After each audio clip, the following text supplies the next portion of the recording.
Welcome back to the Horn Takes podcast. This is the Bullpen with Sean, Marc, and Zach. It's the internet show all about Texas baseball. Make sure you follow us on X and all the socials. Our handles are down there at the bottom. I guess you call them handles now. I don't know. Are they still called handles? What do we call them they now? Are. Yeah. I'm going to call it a handle. And subscribe and get notified on the YouTube channel for at Horn Takes for all the latest content. If you click the little bell, it'll pop up something on you every time we launch something. So you'll get like highlight videos, you'll get the traveling roadshow videos, all that good stuff, as well as the live streams. Check us out at our store, horntakestore.myshopify.com. We got some cool hats. We got some koozies. A lot of that money going back to the Texas One Fund. And Marc, I know you and Last Stand Hats just came up with some new hats for the year. Where can the guys find those? So Last Stand, man, if you just go there, search by Left Field, he's got a page for us set up. He's got some really cool new hats, some hoodies, T-shirts, things of that nature. So we threw it out there on Twitter before the LSU Series, hoping we'll get some fan interest in that, and all of the proceeds that we make off that merchandise is going to go back to Texas One to help out the baseball program specifically. So trying to do our part, trying to give the fans an opportunity to help the program out, and we're excited to see what the response is going to be. Yeah, good stuff. Nobody's trying to get rich off of any of this stuff. We're just trying to raise some money and get it back to the baseball team. So you can buy some Texas gear, get some unique Texas gear, and help the baseball squad all at the same time. If you joined us tonight on the live stream, make sure you jump in the chat, ask us your questions, give us your comments. We'll highlight that stuff on the show. We'll try to take some time to answer those questions. So appreciate you guys being with us tonight. Guys, the LSU Series, man, a lot of build up to it. There was a lot of folks in town for the series. The stadium was packed. There was lots of purple and gold all around the stadium, pregame, during game. Great time. Give us your thoughts on this series. Texas wins the series 2-1. What are we thinking, guys? How happy are we about that? I mean, you got to be ecstatic anytime you come away with a series win in the SEC, and when it comes against the number 2 team in the nation, it's that much better. And then, there's, I wrote about it beforehand, but these are 2 of the most storied programs in college baseball, right? 7 national titles for LSU, 6 for Texas. It's number 1 versus, I think, what's LSU's down there at number 5 or 6 in College World Series appearances. I mean, these are 2 legends of the sport. And so anytime you get them together, it's always going to be a good time. Yeah, Sean, like from a fan perspective, man, it was absolutely incredible. Just a perfect weekend. Like you mentioned, the huge crowds, ton of excitement, around the series, outside the stadium. The tailgates were packed, having a good time, and just beautiful weather. Great Texas baseball weekend here in Austin. And kind of gearing up for that game 3 on Sunday. It almost had like a winner-take-all super regional type feel to it. People were just saying like, hey, this seems a lot bigger than a Sunday game the second week of the SEC season. It really did feel like it meant more than that in some ways. So the fans were excited, really, really proud of how the team played, man. And again, from a fan perspective, it was absolutely perfect. Just such a great weekend. Yeah, like I said, I've told you guys I haven't been to a game in forever, and I believe the last game I actually have been to down at the Dish was like Kansas State or maybe TCU. I can't remember exactly, but it was not that big of a deal at all. So that was really awesome. I love one of the great things about football to me is just the buildup of Saturday, all the fans, just all the stuff going on, and it definitely had that kind of feel. Obviously on a much smaller scale, but man, Saturday was awesome. You guys did the big crawfish boil, attracted a lot of LSU folks, and for everything I heard, the LSU fans gave that crawfish boil an A+, which is funny because it was the same crawfish boil y'all did last year where y'all got beat up on Twitter. Yeah, I think I may have just taken a crappy picture last year, but yeah. Man, the food was great. On Saturday, I was glad the Texas Baseball Twitter account gave our boy Glenn some love with that video they threw up there of him, kind of bringing a batch out. So it was a fantastic time, man. We had the Cajun cooking going all weekend, and that crawfish boil was nice. Yeah, I didn't get any of the crawfish, but I had some of the shrimp, potatoes, all that good stuff. It was really good. Outstanding, actually. LSU fans in droves, man. There was a real big tailgate right behind left field out there with some LSU families and friends and things like that. I got an opportunity to go speak with them. Man, I met a guy in the elevator like right when we got to the hotel on Friday, and I saw that guy 50 more times. I feel like we're best friends now. I can't remember his name. I had a little bit too much to drink, and y'all know how I am with names, but really good guy, and I can pick him out of a crowd. So next time I see him, I'll definitely go talk to him. Hopefully we'll see him out at Omaha or something like that. Yeah, the games were awesome. Friday night, little rough start. That's how it goes. I thought overall, all weekend long, the pitching, again, they gave up some hits, but you're going to give up some hits to an offense like that.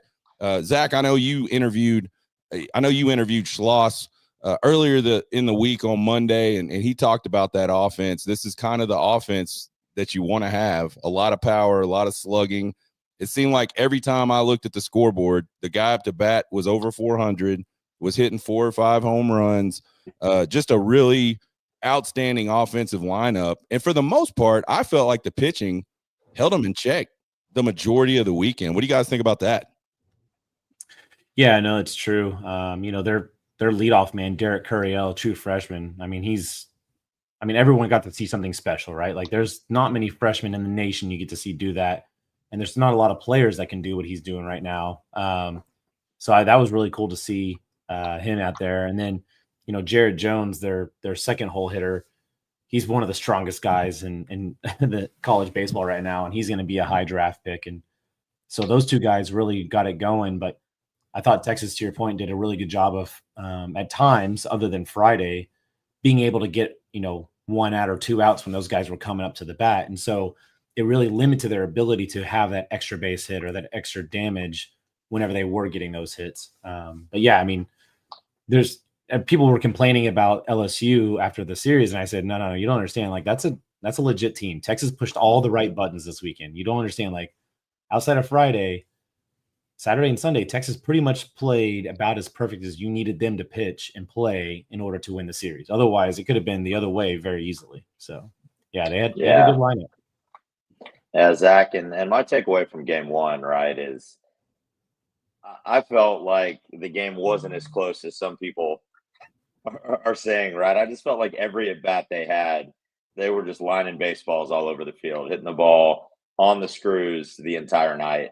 And I felt Friday, right? Like they just showed that they were a very formidable opponent.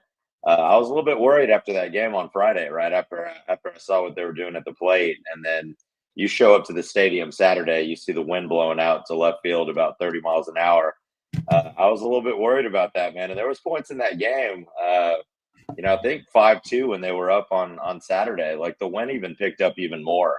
We're sitting there, we're like, man, any pop fly is getting out of this stadium tonight. And for our pitching to be able to kind of bear down, keep them off the board in that game late and hold on to that lead was really impressive. But yeah, LSU's a hell of a team. They're going to be around the top 10 the rest of the season. I think they're definitely one of the best teams in the country. Yeah, for sure. For sure. They're one of the best teams in the country. And that lineup's scary. And you talked about it on Friday. They did hit the ball really hard. You look at the stat line of that game, doesn't look too much different, really. Outside of the hits, they had 13, we had 8, but everything else looked pretty even across the board. I think the biggest difference on Friday night, they were really good with 2 strikes. They got a lot of base hits with 2 strikes, and they were able to kind of string some hits together where we just absolutely could not get anything going as far as that goes. So yeah, Texas takes one on the chin Friday night, 8-2. It looks bad. Like, if you didn't watch the game at all, it certainly looked bad. As you said, Mark, you looked at it, you watched it, and you're like, man, that looked kind of bad. So you show up Saturday and you're like, man, we got to win today. Like, I probably talked to 150 people out in left field on Saturday, and that was the sentiment. Like, we got to figure out a way to win today. That's the goal. Let's win today. And they went out there, they took punches, they gave punches. I thought Saturday was really a sort of a personification of this Texas baseball team. They just don't worry about what just happened ever. They take a punch, and they go right back out there and they deliver a punch. And they just kept doing that back and forth until finally they kind of separated themselves and almost, it almost just kind of looked like LSU almost just kind of gave up, like they just were like, eh. I mean, you saw the coach bring in 470 pitchers. It was like they were getting 3 pitches apiece, and then he was going out and grabbing another one. And I'm sure a lot of that was matchups. I mean, I know he just wasn't pitching people just to pitch people, but I just got the sense at some point when Texas got ahead a little late in that game that LSU looked kind of whipped out there on the field. They just looked like, damn, we're going to play tomorrow and it's going to matter. But I think, part of that is also the same thing with Friday night. When I talked to Slosnagel, it was, hey, we're going to leave Dre out there as long as we can because we're not going to burn Riojas. We're not going to burn Grubbs on Friday night, knowing we still got 2 more games, right? So, at one point when the game was closer early in the Friday, you saw both Flores and Volantis up. Now, they weren't throwing. They were just stretching, getting loose, but they were up. Like, he was ready to go full bore. But when that, it just started kind of rolling downhill, he was like, no, let's pull the brakes. Let's put the parachute out. We're going to slow this thing down. We're going to let Dre eat up some innings. He's going to get up some hits. He's going to get up some runs. He's an older guy, so it's not going to damage his confidence like it might a freshman or, some guy that's newer to the program. We're going to get through it, right? Because sometimes you lose the battle, but you got to win the war. And, in retrospect, it's very smart that he did that because then you come back, you have a rested Grubbs. You get an extra day for Riojas. And so, yeah, I mean, it's not like they gave up. It's just that he understood where things were going. And to Mark's point, like every time they came to bat, they were getting good contact, right? Like they weren't hitting softies out there. And, LSU did a really great job early on of getting Spencer deep into counts. And, he threw 20-something, 25 pitches the first inning. Mm-hmm. I mean, that takes a toll on you, and that starts to set the trend. And then obviously Texas did the exact same thing the next day. Hey, we're going to take your guy deep and see what we can do. Yeah, the inning on Saturday that stood out to me was the 5th inning, right? When LSU came out, I think they started leadoff walk, then a hit by pitch and a double by Bear Jones down the line, right? And you're sitting 3-2 with the runners on second and third and nobody out. And at that point, you're really in the danger zone, right? We bring in Grubbs, and he just did a fantastic job, right? I mean, they got a hit to score 2 more runs, but it's like he limited the damage. We got out of that inning down 5-2, and it gave us an opportunity to claw back. And if I'm remembering correctly, I had a lot of beer that night, but I think they made the same mistake in the bottom of the 5th. They walked our leadoff guy. I want to say it was Gasparino. It was right, and that really led us right back into the game. Then a couple of bats away, you have Galvan hits that huge 3-run homer to give us the lead. So that was the inning that really stuck out to me. It was Grubbs limiting the damage in the top of the 5th, and then Texas in the offense finding a way to get back in the game there in the bottom. And that just I felt like that was a turning point from the fan perspective that weekend as well. Like after that inning, you really saw the stadium just get engaged. The fans seemed like they got twice as loud for the remainder of that Saturday game, and we were kind of off to the races from that point. Yeah, it's funny you mentioned that, Mark, because one of the things that I saw some LSU folks mention was they weren't real happy with Johnson's decision to burn Zach Cowan, who's their best reliever out of the bullpen for so long on Friday night, because realistically, like after the big inning, Texas wasn't doing much offensively at that point. And so there was a lot of folks questioning, like, why didn't we bring in some of these other guys that we threw on Saturday just to, again, try to eat up innings? You might give up a run or two, but then you save Cowan to bring back on Sunday or, even Saturday in the late. So, yeah, I mean, it's always a chess match because you got to win the game. And if you think that guy's just going to give it to you, then you got to have faith in the rest of your guys, obviously. But, yeah, it was interesting. Yep.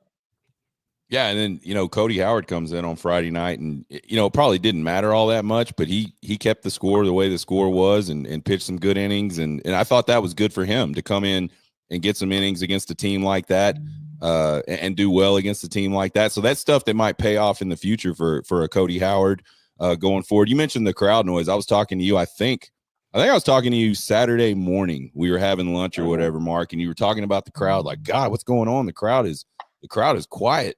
Friday night, and it was, and I think you're 100% right. When when Kuda hit that home run, that place changed. Like the whole dynamic of the place changed. Like I think at that point, the crowd realized we can win this game. Like, and we can win this series probably. Like we're playing with these guys. I think Friday night they got out on us a little bit, and it kind of got ugly. And people were like, "Oh shit!" Like we thought we had a really good team, but this is ugly, And it kind of was, right. And then as soon as Galvan hit that home run, man, that place exploded on that home run. That was awesome. That was probably as fun and loud and just as crazy as any touchdown. Obviously not as loud as a touchdown at Darrell K. Royal, but the same type of energy. Really excitement going on. And then after that, it was like every kind of big moment. Schloss mentioned this a couple times since the games over this weekend.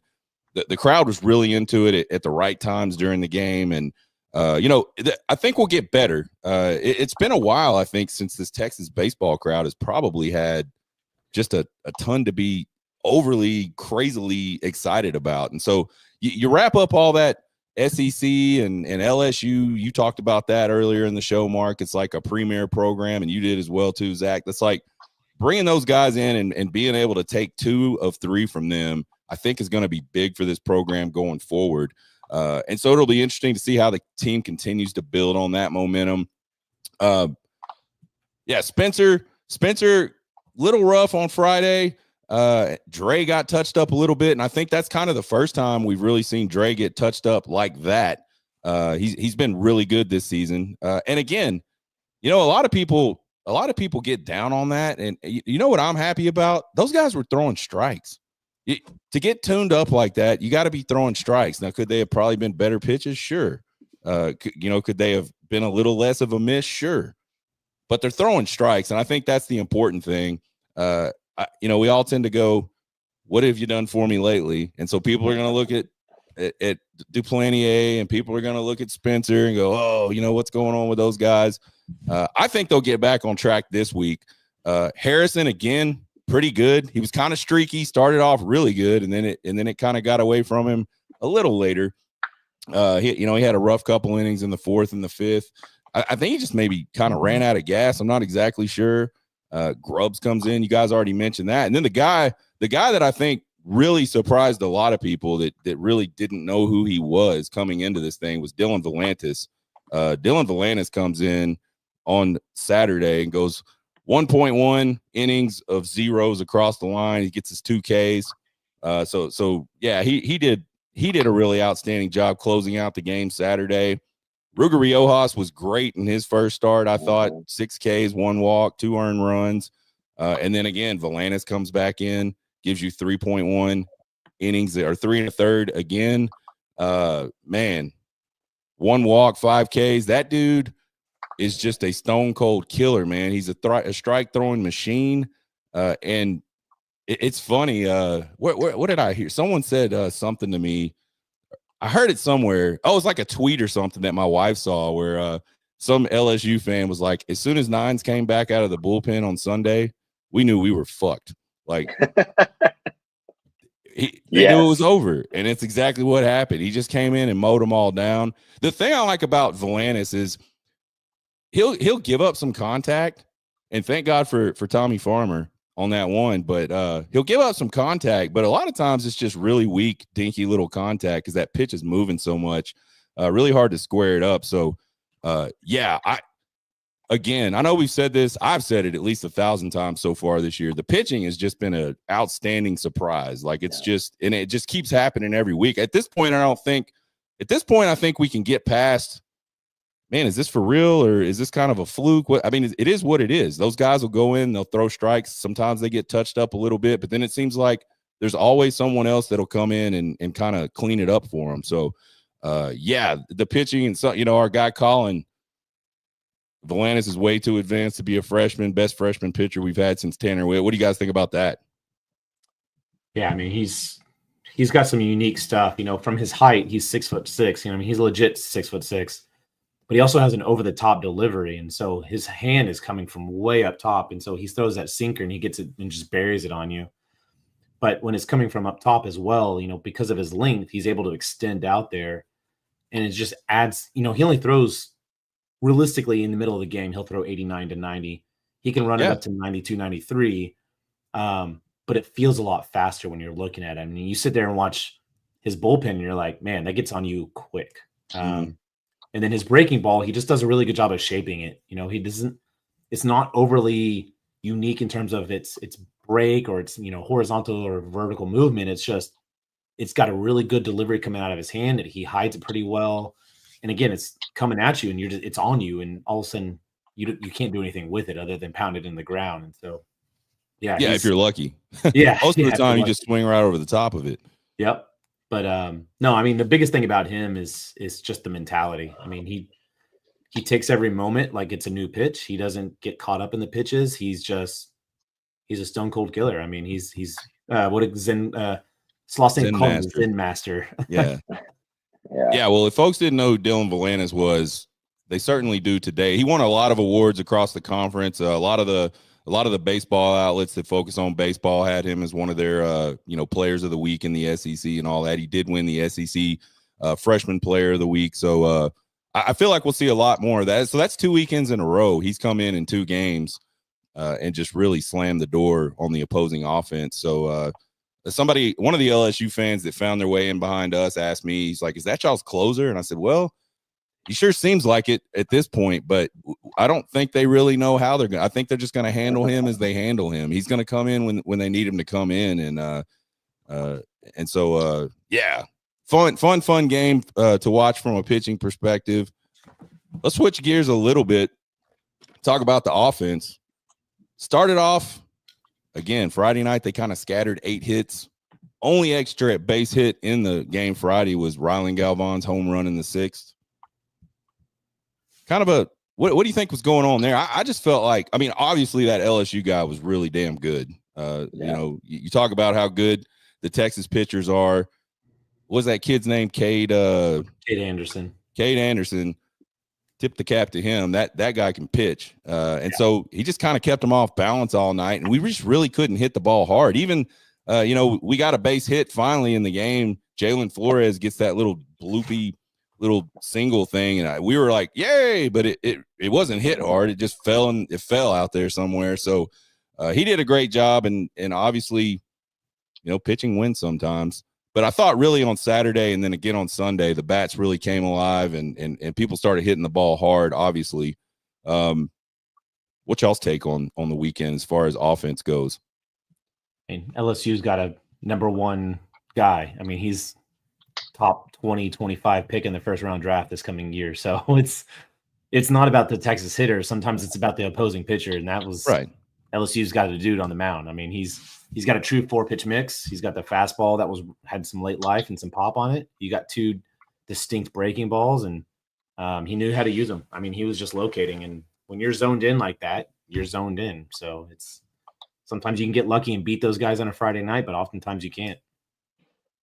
Yeah, agreed. That Friday night pitcher was fantastic. And, I think you get later in the game, you're down 8-2. And I just think the air kind of was out of the stadium. And I to be honest, I wasn't expecting much in terms of a battle back from down 6 runs. But Saturday and Sunday, man, just the home run ball really helped us quite a bit, right? That 3-run bomb by Galvan was huge. And then, the 2-run shot that Max hit yesterday, I still don't think that ball's landed. That was one of the furthest hit balls I've seen to right field at Dish Falk in all the games I've ever seen. So, the offense did a fantastic job. I think Saturday and Sunday, they seem like the more aggressive offense to me, at least, right? And I like that we tried to be aggressive on the base pass in some situations as well.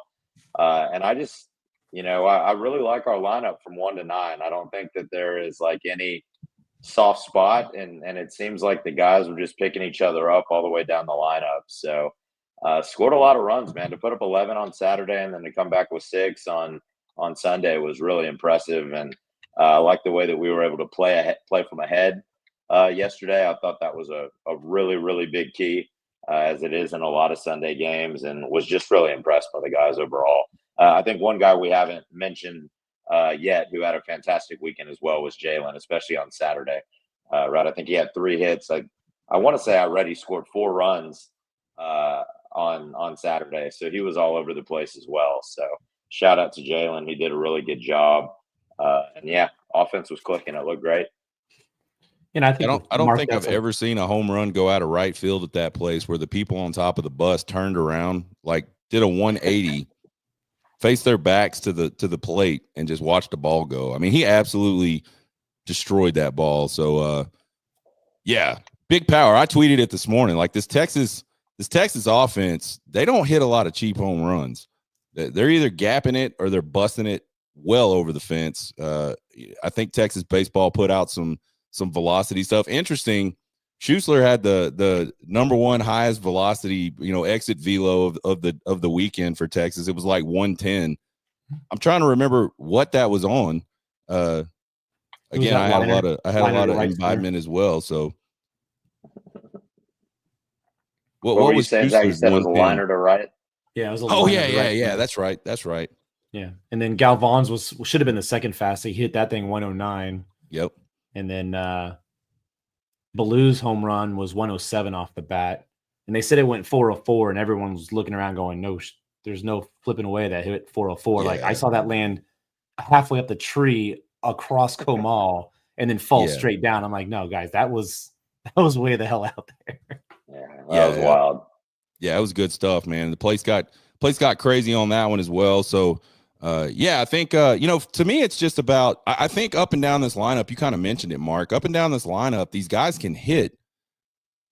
Really, the only time they struggle is when they kind of expand the zone. They start pressing a little bit, and they start swinging at some pitches that just aren't ever strikes. And again, I say that knowing that it's not that easy. We talked about Valanis. A lot of the reason his slider is so good is because it looks like it's a fastball coming out of his hand. It looks just like it. The delivery is the same.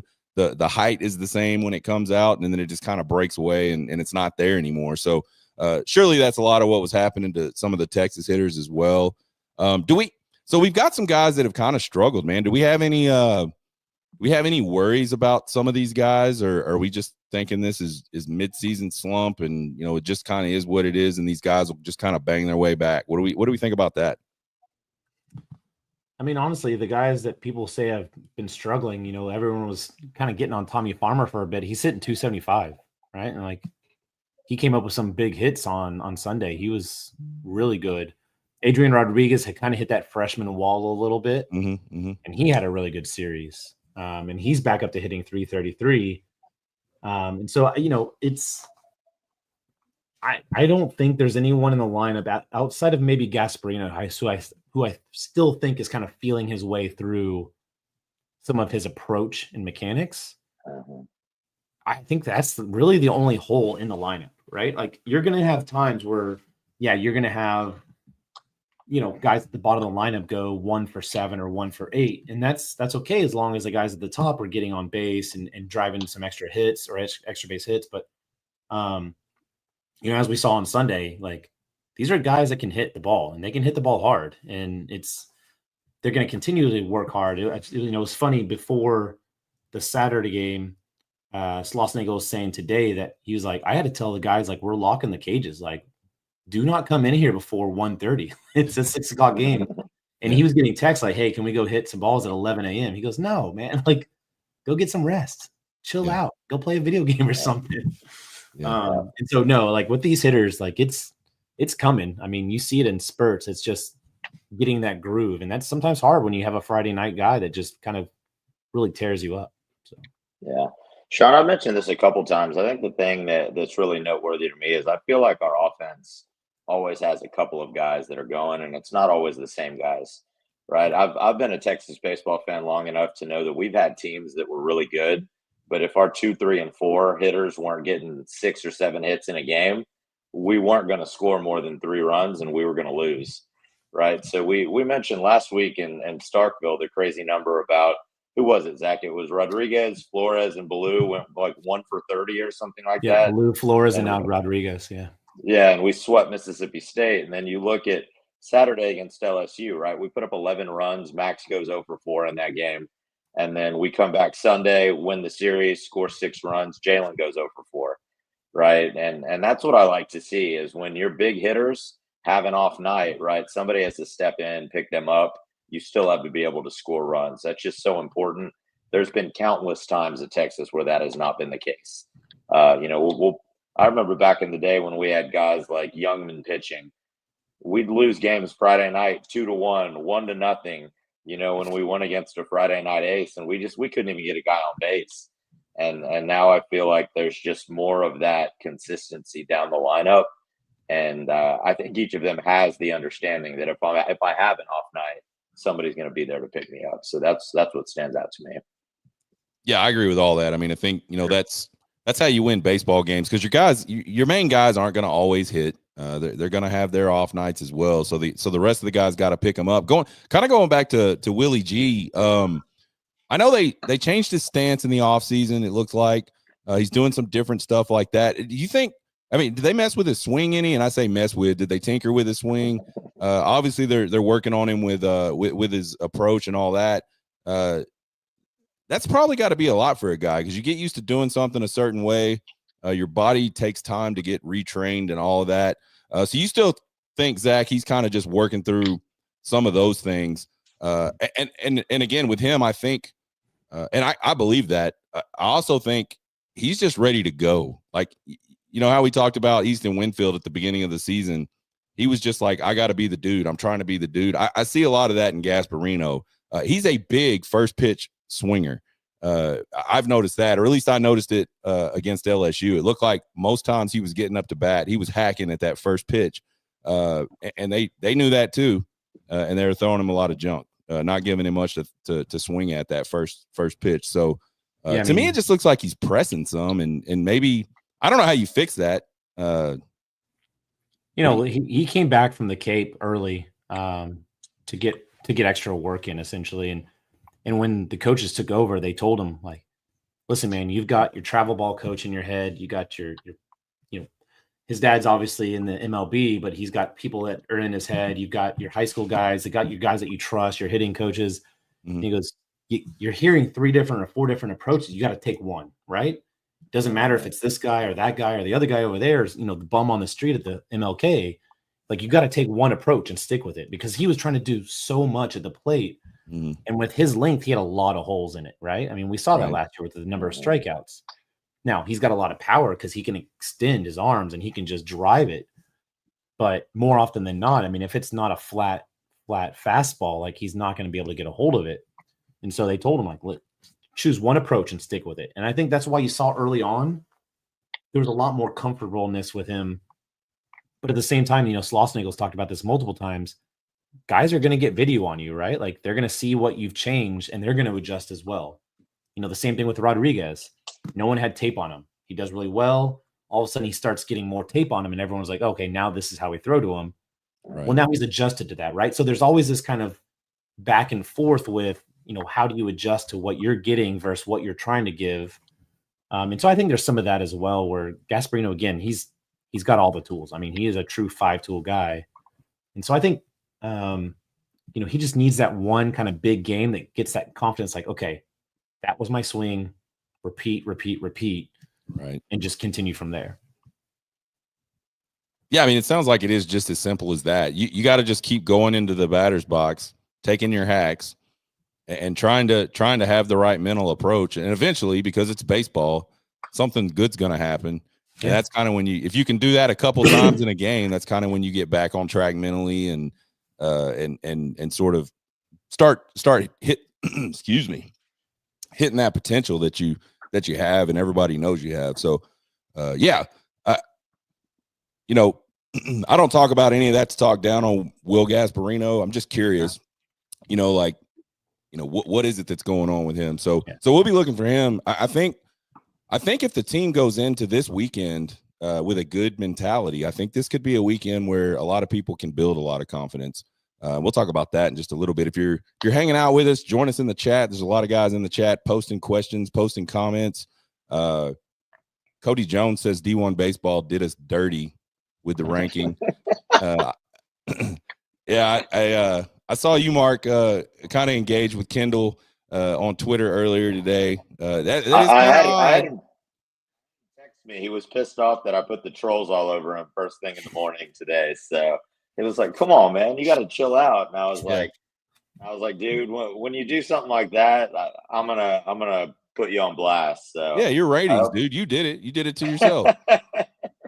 he did mention though that there's a group of four of them that do the ratings together. So he's like, it's not just me; it's a collective thing. So I got the impression he maybe wanted to put us a little bit higher, but that wasn't the consensus. But Well, and yeah, you don't want to overreact, right? I mean, yeah, they won 2 of 3 from the number 2 team in the country, but I feel like we'll see a lot more that everybody's really down on Florida, and for obvious reasons. I mean, they've lost 6 straight games to start off SEC play, but maybe Florida just wasn't that good. Maybe a lot of people saw a lot more in Florida than they actually have, and this is just Florida. We'll find out, obviously, in a few more weeks. Like we'll get to the point where all this stuff sort of evens out, and we'll really start to see who can do these things consistently. I say I don't care about ratings. I don't even care about ratings in football anymore. I used to, because you had to. If you weren't 1 or 2, you were out. It's not like that anymore. Get to the playoff, get into the tournament if you're playing baseball, and get hot. And it doesn't matter what little numbers next to your name. So, yeah, I tend to just don't even care about the ratings and the rankings. And the other thing now, there's 50 of them for baseball, and they're all different. And so, who do you even really look at and say this is our guy? So anyway, yeah, I thought that was funny that I did think it was odd though that I'd expected Texas to get a bigger jump, even though I don't care. yeah, I agree with you about all the different polls, and I thought it was funny that the D1, I felt like had us a little bit too low. I felt like Baseball America maybe had us a little bit too high coming in at 3. So Yeah, I agree with you. The rankings don't mean anything now. I think the only thing that I take consideration into at this point of the season, when it feels like your team is going to be really good and contending for a regional host spot, is that people kind of have one group of teams that they think are better than everybody else, and that right. opinion doesn't really change throughout the course of the season. So while it might not matter this week, there might be those same people that are helping influence whether Texas gets a super regional or a regional over, That's one of fair. the teams that's currently in the top 10 right now. So again, it's early. It's way too early to be caring about the rankings, but it's just a fun debate to be able to have on a Monday morning, because I Oh feel like yeah, it's it's for been the a fans. while since we've been able to bitch about that. So Yeah, exactly. And it's your thing to do with college baseball between Sunday and Tuesdays midweek. So it's kind of like your little fix of baseball. Real quick, before we wrap up as we wrap up the LSU series, I want to talk about the defense again. We've talked about this before. We saw Kimball Schuessler make a play at first, and I think it was you, Mark. You mentioned how he's kind of incorporated some of that catcher stuff into his yes, defense over at first base. He swallowed that one. He looked like an NHL goalie almost. He just kind of went down into the yeah, butterfly and just ate that thing up, got up.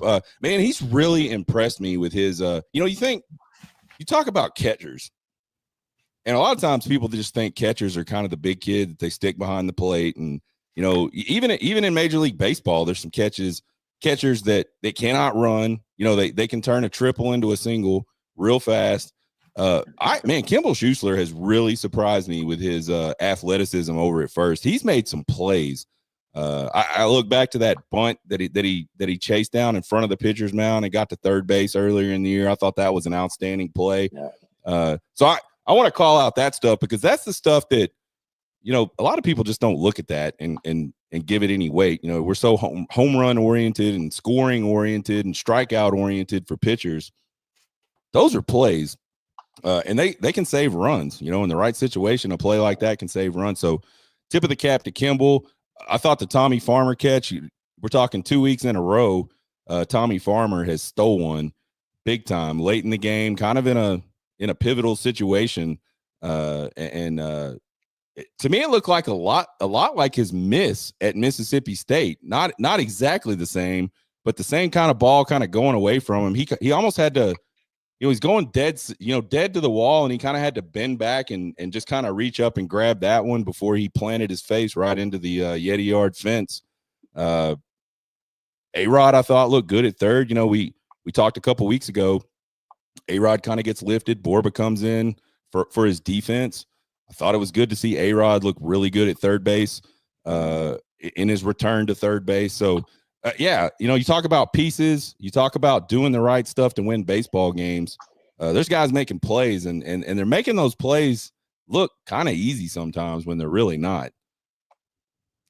Yeah, I think just going back to the schedule stuff and the rankings, you know, a really kind of barometer of it's way too early yet is LSU last year.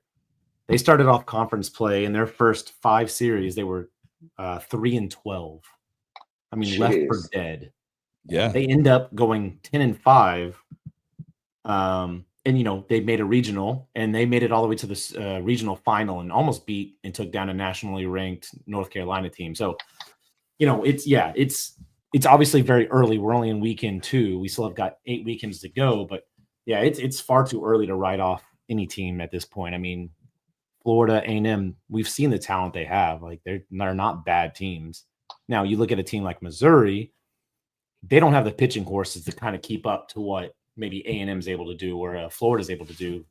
But yeah, it's very early, and so people freaking out about a series loss is crazy in my opinion. I mean, it's just, that's why I said all along, like even if Texas came in and only got 1 win against LSU, I would still be like, okay, like, cool, let's continue on, right? Like that's not the end of the world by any stretch of the means. So, and then yeah, the defense looked really good. Kimball made more than one just play at first base, just picking it off the ground and doing a really good job. Adrian did look solid. You know, everyone dinged him on the one throw, but I mean, it was a really hard hit ball. I think it was 101 off the bat. It was deep behind the bag, and he tried to make a long throw.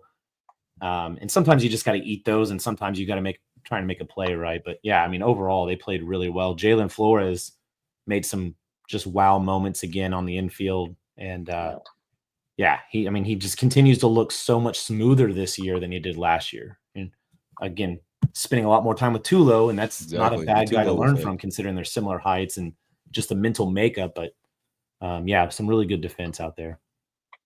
Yeah, agreed. I think the defense looks solid for the most part all weekend.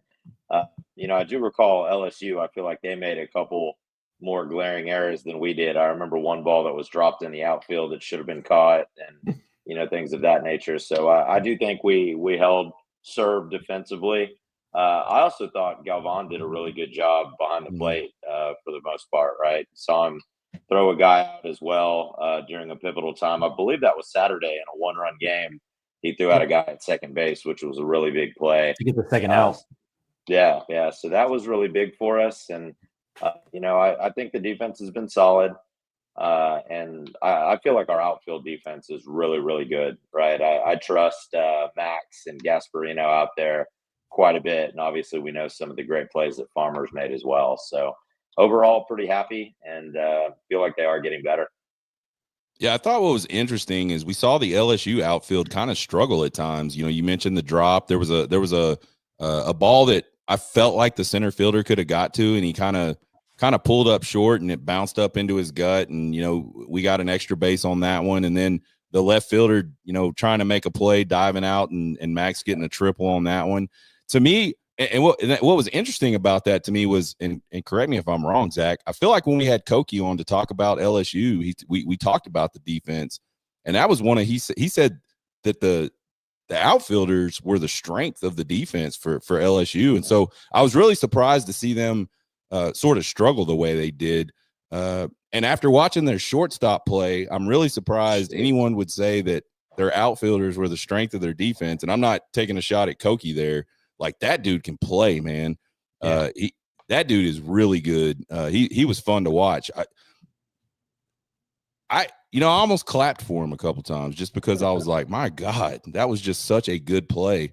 I thought that was an interesting, the way that played out with their outfield sort of struggling and costing them some runs. So I still think we win that game either way, but it certainly didn't help, and it just didn't look good for their defense. So excited about the team, excited about the offense. Great series win. You take a series 2-3 against the number 2. I mean, you take a series 2-3. I don't care who it is. We talked about getting to 15. We're already sitting at 5. And I was looking at the schedule today. I might be crazy, but I feel like 15 is pretty. I mean, I feel like 15 is pretty well within reach after the start they've had. And I'm not saying they'll get to 15, but I look at that schedule.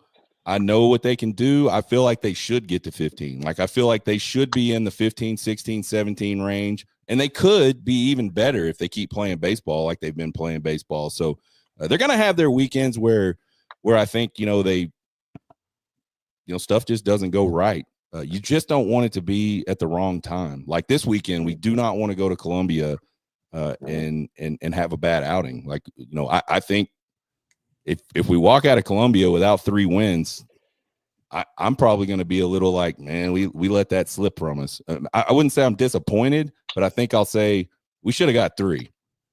So, Sean, I'll counter that with something I told Mark earlier today that I was Here told. comes the stat. Here comes the stat. Listen to this, Sean. He's going to stat me? In the 3 years that Schlossnagle was at A&M, he never won a series or swept an away series on the road. Not once. Well, now he has a couple of home series. He's 1-0, Zach. So he's going to go do it again on Saturday or this weekend. Can't be throwing Texas, man. Away series are not something you just come away with. I get that. But what I'm saying is, you look at the equality of the opponent. They went on the road. They did sweep Mississippi State, and I know Mississippi State has had a rough start. I think they've played 2 really good teams, and I think that's a talented team. I don't know, and I haven't seen Missouri play, but I went and looked at their record, and I went and looked at who they've played, and that looks rough.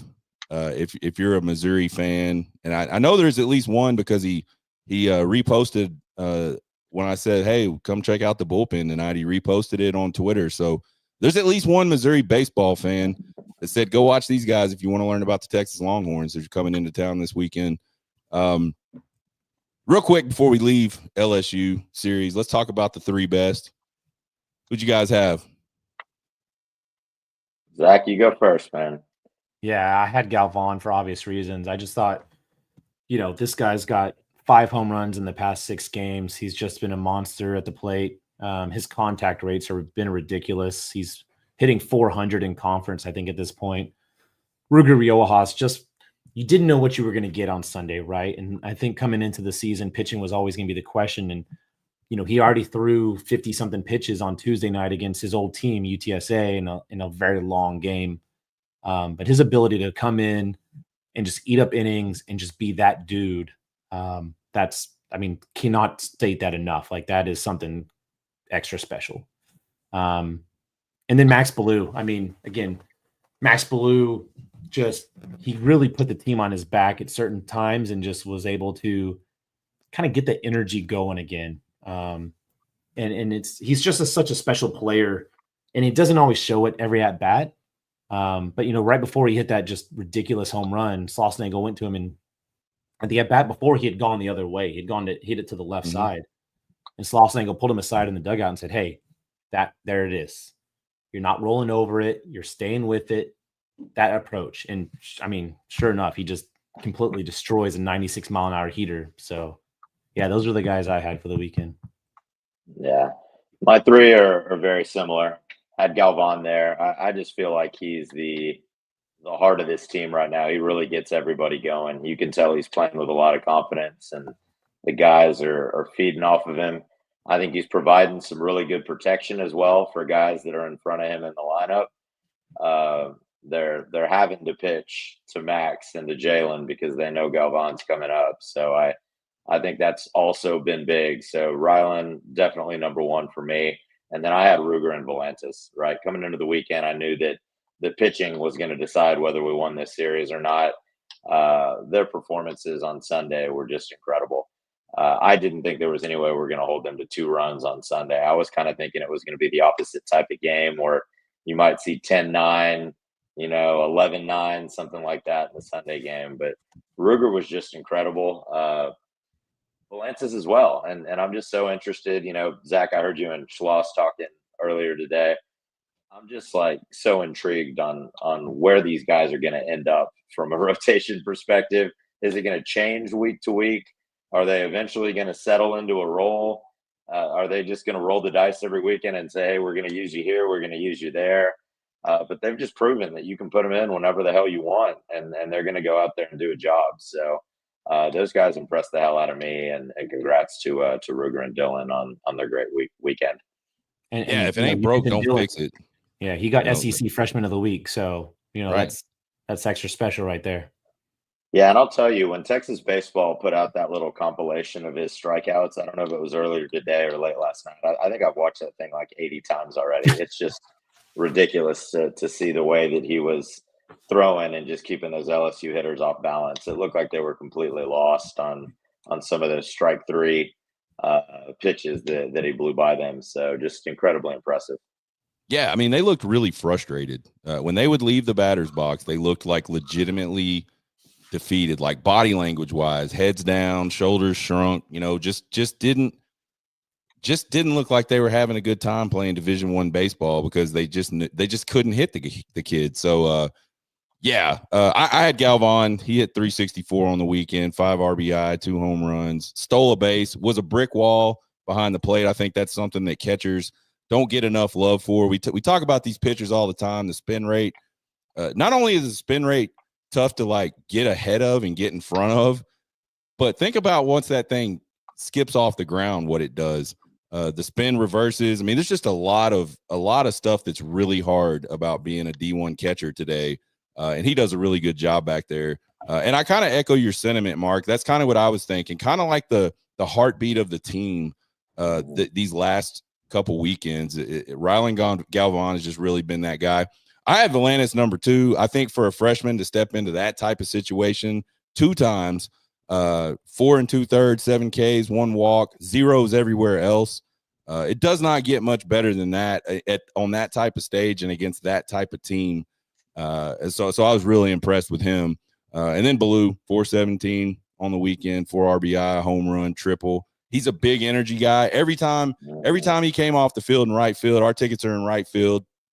He's just screaming at the crowd, trying to get the crowd pumped up, and the crowd obviously reciprocated. He's that kind of, he's like a football player in a baseball uniform to me, kind of. He likes to get everything going and kind of feeds off that. So it's really interesting to see him on the baseball field and then be around him off the baseball field, because he is not that kid off the baseball field. So it's like his home, and you got to love that. Like, that's where he's comfortable.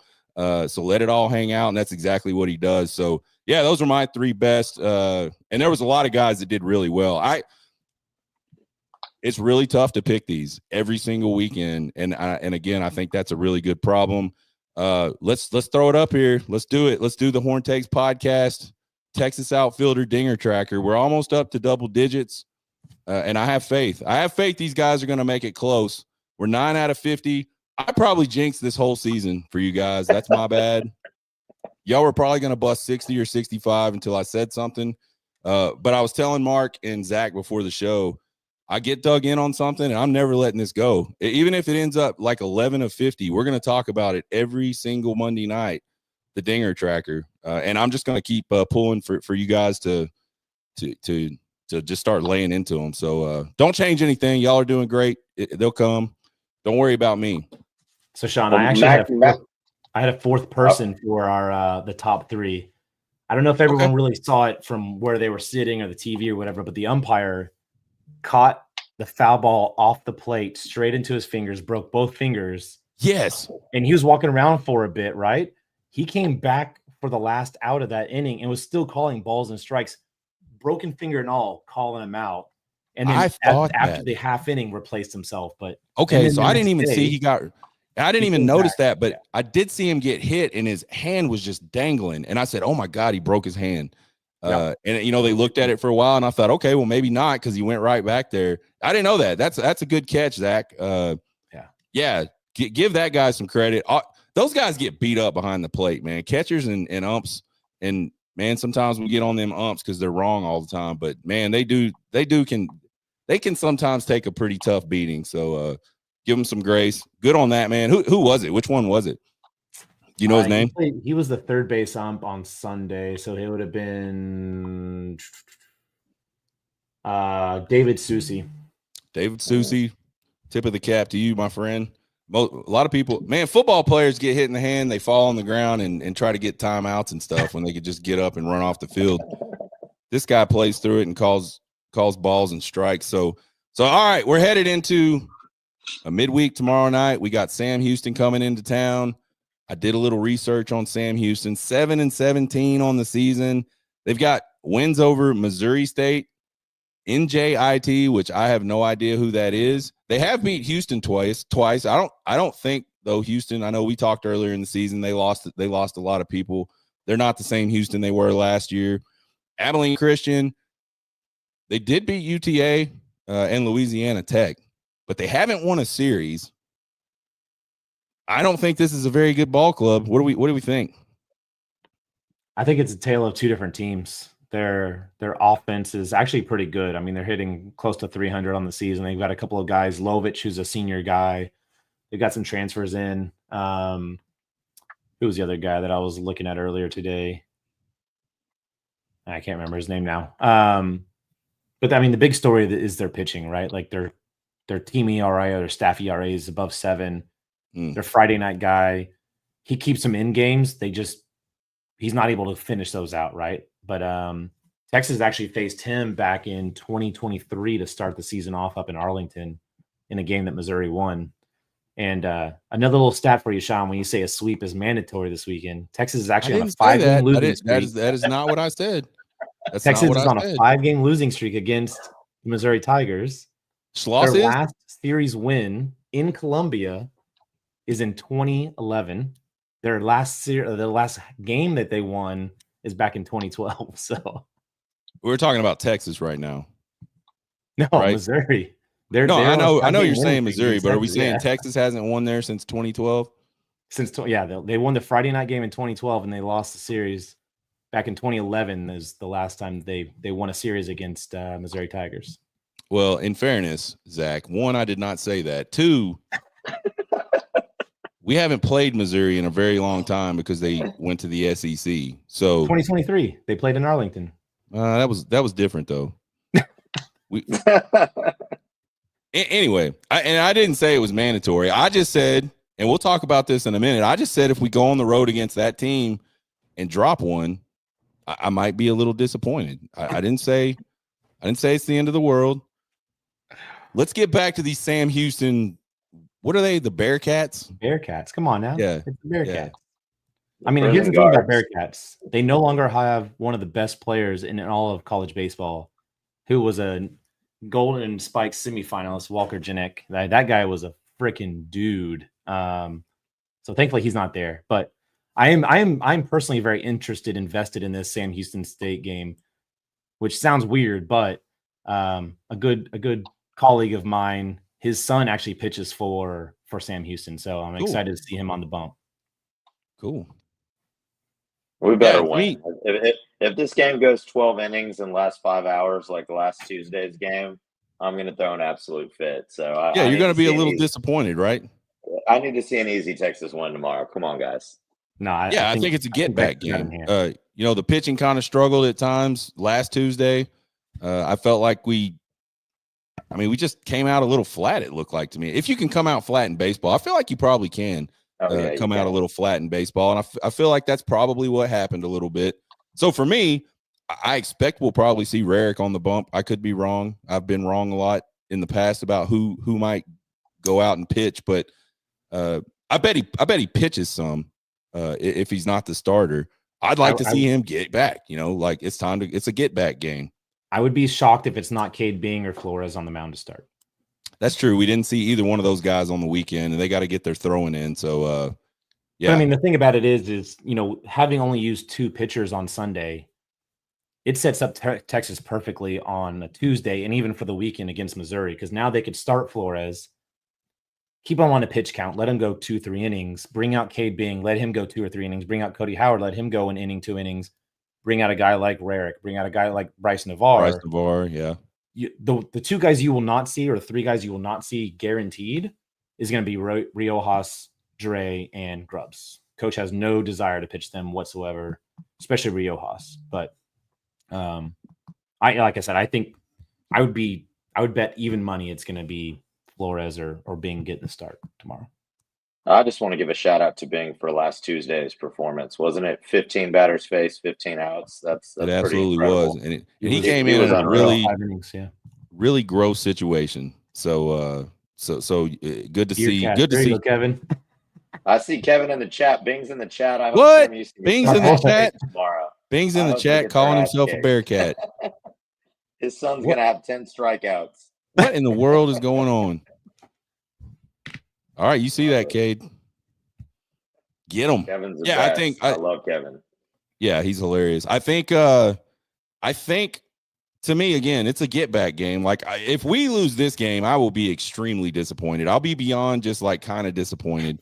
I think this is a game to go out and smoke some balls, get some confidence back for some of the hitters, get some guys maybe that haven't played as much, haven't got as many swings. Maybe it's one of those games where you beat up on somebody kind of earlier and you can get some guys in and let them take some hacks. So, yeah. And I think pitching wise, we just throw strikes, man. Just throw strikes, which I know is easier said than done. I couldn't throw a strike probably out of 10 pitches. I probably couldn't throw a strike off a mound, but I'm not one of you high speed Division I athletes. Y'all can throw some strikes, so go throw them. Trust the defenses.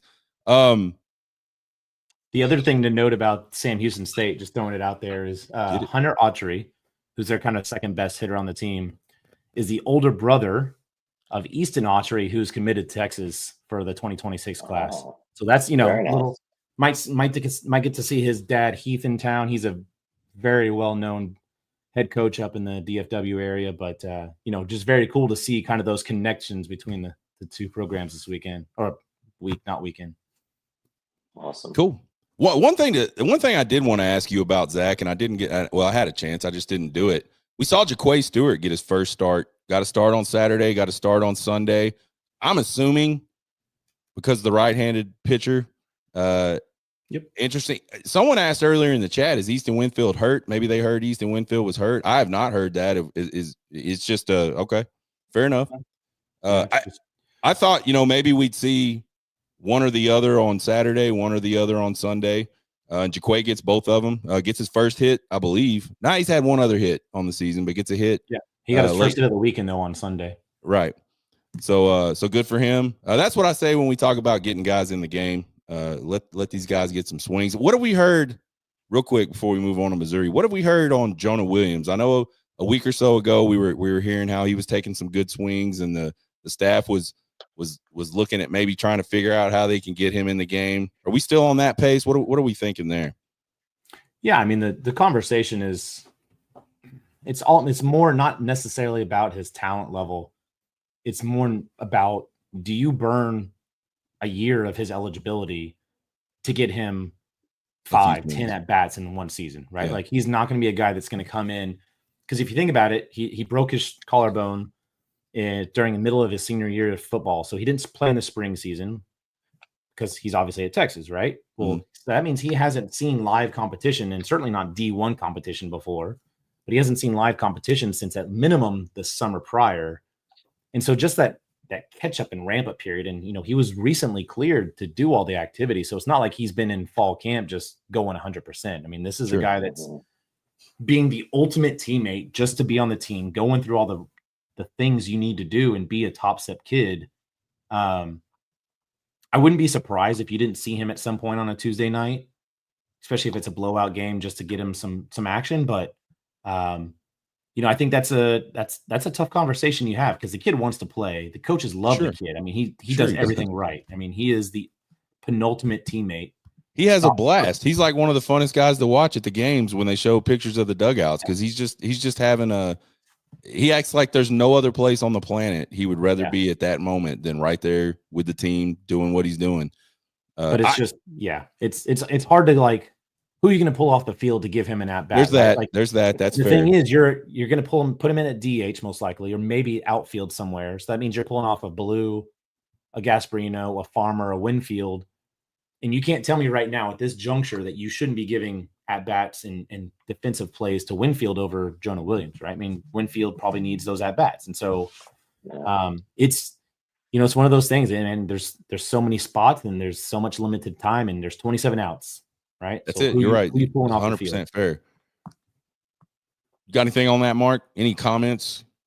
No, I do not. I agree with everything Zach just said, though. I think it's just a matter of who are you going to take those at bats away from, and I agree. I don't like the thought of burning somebody's red shirt over a handful of at bats. So if he does end up being ready later in the year, and we have a spot to use him, great. But I'm not expecting much there, to be honest with you. That's fair, and y'all are probably right. Here's what I would say: that kid is not playing 4 years of college baseball. That kid is not playing 4 years of college football.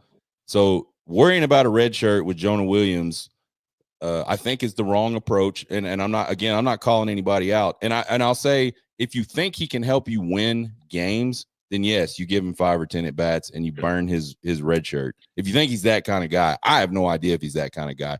I was just really intrigued to hear Schloss a couple weeks ago kind of start talking about Jonah Williams a little bit and saying, he can't decide whether he's a pitcher or a hitter, but we've seen him take some really good swings. And we're going to have to start looking at, can we find a way to get him in a game? So that's the only reason I'm asking him. I'm not trying to stir the pot on any of that, but I like to see good baseball players play. And I know he was a pretty good one. Obviously all those guys are good ball players. So anyway, we'll keep following that one and see if there's a spot for Jonah Williams at any point to hop into a game. Missouri Tigers, the boys go on the road this weekend. Columbia, man, I don't know if a lot of people are going to travel to Columbia. That's pretty far. Come on, even baby. for me. 12-hour drive from Austin is door to door. It's 12 hours. You need 3 stops. 3. Yeah. I used to drive that every in Lubbock, where my it's easy to get anywhere. Columbia. It's a long way. My stepdad's from Columbia, and Okay. if you have not been to Como is in Austin from 1992 or 1995. Really? It's a miniature Austin. It's got great live music. The food scene is awesome around campus. The campus is gorgeous in of itself. I actually really like Columbia, Missouri for, it being in Missouri of all places. But yeah, man, straight north, you hit Kansas City, you turn right. It's 12 out. Yeah, I'd have to drive through Oklahoma, though, and I don't like doing that, Zach. Yep. Straight through Oklahoma. That's one of your stops. And you got to stop in Kansas City. And then from Kansas City, you're 2.5 to 3 hours over to Como. Yeah, one of the players' dads actually texted me today and said, "Dude, I'm rolling to Columbia if you want to go with me." I was like, "I don't know, man. I think I'm staying home. I think because I would have to meet him somewhere. I'd have to drop my car at some random Denny's parking lot or something, and then just hope it doesn't get stolen." And my special lady friend told me today when she got home from work, she's like, "Dude, if you want to go." So I don't know. And now I'm going to get a lot of crap because I know somebody's going to hear that on the show and they're going to come after me. And look at that. Cole Gross is coming from Iowa. Yeah, there you go, Cole. Good job, buddy. Anyway, I hope there is a contingent out there because I think the kids really like to see that when they turn around at the end of the game. I know when we were out in Mississippi State, Mark, you could tell they were happy to have some people there to celebrate that with them. So if you can make it, show up. I think I'm old and I'm going to get some rest this weekend and watch it from the couch. But Missouri Tigers, not a great team. They're having a really rough go of it. 8-14. They split series with Binghamton and Evansville, and I have no idea who Binghamton and Evansville are. I've heard of Evansville. The Aces almost made a super regional last year. They were in contention to make a. That's probably why I know who Evansville is. But and then Binghamton, New York. Did they keep any of their team though? Did the Aces keep any of those guys off that team, or did they all graduate or go somewhere else? They kept some. Not many. Okay, fair enough. They're over in the SEC. Tell us about this Missouri. I mean, everything I've seen and what I see is like Twitter babble. It's like, oh God, Missouri again. It doesn't look good.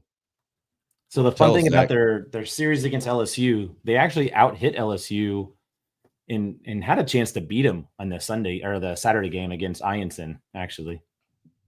So they lost that game 7-6. And then on the Sunday game, unfortunately, they gave up a 4 spot in the first inning, which really kind of just doomed them against that LSU defense and offense when they got going. But yeah, inside baseball with Jason there, their offense isn't bad. I mean, they've got some guys that can hit the ball. So I mean, just can't pitch. Texas pitchers are going to have to come with it. It's not just going to be a gimme series. Okay. Yeah. I'll say this. I don't know a damn thing about Missouri. I'm going to admit that to you guys right now. I've been checking their scores, but I haven't been researching players. I haven't had an opportunity to do that yet. I'll just say this, man. I'm a scarred Texas baseball fan from when we go play regular season series in the Midwest. I can't tell you how many times we've gotten our asses kicked by Missouri, Kansas State. Seems like it's once a year we go up there expecting to win, and we come home losing 2 games or losing 3 games. So I think this, more than anything, is going to be a really big mental test for Texas, right? I want to see if they can stay locked in. Mm-hmm. I don't want to hear anybody argue against me here. Texas is the better team, but they are on the road against an SEC opponent. I'm not going to assume a sweep here. I'd be happy with 2 out of 3, provided that we win tomorrow night as well. That's what I'm looking to see. And I look at it from the other direction, right? If you're 0-6 in SEC play, you're going to win a game eventually, right? Like, what are the chances you start the season 0-9 from a conference perspective? So I think Texas is going to have their work cut out for them. I want to see Schlossnagle, Wiener, Kane just have the team locked in, because I do think it is one of those trap series, and it's a natural letdown moment where you might think you can catch your breath a little bit between LSU and Georgia, right? And I don't want us looking ahead to playing number 3 or number 4 Georgia. They're going to have to lock in, earn this series win on the road, and I'm hoping that we'll see a motivated team come out and do exactly that. So your prediction is 2 out of 3. 2 out of 3. We win the series. Okay. Yeah, it is trappy. And I tweeted that earlier today. I don't know if that's a thing in baseball, like a trap series. But if there is, this is it, because you just had LSU. And next weekend, you get Georgia back in Austin. They're a top 5 team. They've been banging the ball around, killing everybody. So absolutely. And again, I'm the worst guy about it. I'm talking trash about Missouri. I don't know a lot about them either, except what I see on paper does not look all that good. So yeah, if they go up there with this, we just beat LSU type of attitude, they can certainly get bumped, because listen, as bad as teams can be, these are all good ball players, and they can all run into pitches, and the pitchers can all pitch. And all it takes is that one day or maybe 2 days where they just play. They play to their potential, and you can lose a series. Not just talk about getting 2 of 3, you can lose. So yeah, I will always say, if the team shows up and plays 3 decent games, baseball, sometimes you'll lose one of those. You may even lose 2 of them, but just play well. And from an expectation perspective, that's all I'm looking for, because I think that shows, to your point, Mark, you're locked in. The team's not taking anybody for granted. We saw it last Tuesday. Texas should have won that game. They hit just in the last 2 innings, they hit the ball hard like 3 or 4 times. It just smacked off the pitcher, ran into Max Ballou as he's running bases. Just a whole lot of fluky stuff. But that's just baseball. It's going to happen. So last year, a little comparison: Missouri started 1-8, including an opening season sweep. Then they got a 1-2 against Kentucky, and then got swept by Vanderbilt. So going into the fourth weekend with a 1-8 record at home, they swept number 4 Florida in Missouri. So, all right, don't scare me now, man. I didn't need to hear that stat, Zach. Zach's trying to warn y'all. Don't listen to Sean. Listen to Zach. No, seriously though, Sean. Like, you and Mark both have said it. Like, I talked to Kendall Rogers about it on either Saturday or Sunday when he was at Dish Falk. Missouri is one of those quiet places. Like, you're going to go in and there's going to be zero energy. There's going to be 1,000 people max. Zero noise, zero energy. So I think it's a good point. Like, Schlossnagle's, they're going to have to get the guys amped up. Like, this is going to be on Max Ballou. This is going to be on a Jalen Flores, a Rylan Galvan, even a guy like Jonah, if he happens to travel. Like, they've got to get those guys amped up and ready to play. It cannot be I'm walking to the park, this is another game. Like, you got to get going. Gotcha. So what's your prediction then? I think they'll go 2-1. Just that baseball analytics say that they're not going to start 0-9. It's just, and then the fact that road sweeps don't happen that often in the SEC. Like, I think Texas drops one. I could very easily see Texas sweeping them, but just analytics alone tell me 2-1. Get me home 7-2 or better in the SEC, and I'll be ecstatic with that. So, yeah. So for me, there's a difference between what I'll be ecstatic about and what I'm going to predict. I think the boys roll, man. I think they go in there. I think they're focused. I'm taking 3-0. I don't care what put stats your name say. on it. I like it. Yeah, I'm putting my name on it. They're going on the road. They're going to pitch. They're going to hit. They're going to field. They're going to show the world that this weekend wasn't the end of the season. That's what I think they're going to do. I think they're going to get dialed in, and they're going to go to Columbia and just hurt Missouri's feelings already worse than they're hurt. They got to make up for all that crap you just said earlier, Zach, where we haven't beat them since like 1970 or something. So yeah, I think they'll sweep. We'll see. I'll probably be wrong, but it won't be the first time. It damn sure won't be the last. So yeah, I'm confident. I think they'll just continue to keep playing good baseball. Did either one of you guys have anything else before we close out this edition of the Bullpen tonight? A little stat about Texas and Missouri. All-time series at Missouri, Texas holds a 1-game lead, 13-12. So, hey, we'll see what happens. It's baseball, right? You just never know. That's right. That's right. All right, that's it for this edition of the Bullpen. We will be back next Monday night, 8:30 p.m. Join me Thursday night, maybe. Probably this week I'll do a show because I'm not traveling for baseball. We'll either do From the Cheap Seats or we'll do Day Drinking with my special lady friend. I'm not 100% sure. We'll definitely have that episode because we have a lot to talk about stadium etiquette. Wow. Austin people, y'all got to learn about baseball and how you don't stand in front of people during like 6 pitches in a row while you're trying to figure out like whatever you're trying to figure out. I don't know. We'll talk about that with the special lady friend. Other than that, we had a great time at the games. Follow us all on X for the latest in Texas baseball. Zach, great follow. Obviously, Mark, a great follow. Subscribe, get notified on the YouTube channel at Horn Takes. Thank you, gentlemen, for being here again with me tonight. And thanks to everybody for watching. Thanks for all the comments, questions. You guys that join the chat, believe it or not, y'all make it fun for me because I get to interact with people, and sometimes you get us back on track. We'll get kind of out there, and y'all will reel us back in where we need to be. So appreciate that, everybody. Y'all have a good night. Y'all get hooked. Hook 'em.